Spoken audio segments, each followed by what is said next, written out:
Сайн байцгаана Dream Korea TV-ийн Dream байна. Сайн байна уу Dream Girl да? Та ер нь солонгос үнтэй хэрэг ойлголцдог вэ? Ер нь одоо л нэлээд гастай ажгүй сайн шүү. Гэтэ заримдаа мэдээж ойлгохгүй үг хэллэг гаргалгүй яах вэ?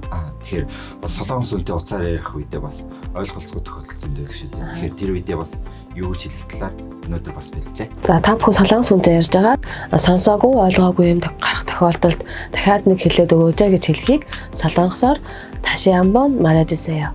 Дахиад нэг хэлээд өгөөч.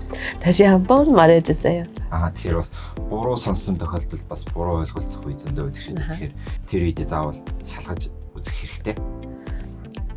Тэгэхээр дахиад нэг хэлээд өгье. 다시 한번 말해주세요. 다시 한번 말해주세요. 말해주세요. Тэгэхээр одоо бүгдээ хамтдаа солонгос үг хэрхэн хэлхийг сонсцгоё. 다시 한번 말해주세요. 천천히 다시 한번 말해주세요. 다시 한번 말해주세요. Тэгэхээр солонгос үнтэй ярихдаа сонссонгүй ойлгосонгүй гэд өнгөрөөлгүйгээр дахиад нэг хэлээд өгөөч. 다시 한번 말해주세요 гэж хэлээд үзээрэй.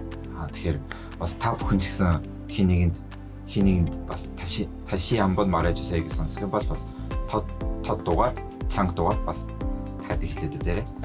Тэгэхээр өнөөдрийн бичлэг маань та бүхэнд таалагдсан бол манай Dream on Korea TV-г лайктараад subscribe хийх юм мартаа. Тэгэхээр суугийнхаа нэрийг 다시 한번 말해주세요. Dream on TV, Dream on Korea TV. Та бүхэн тогтоогод аваарай.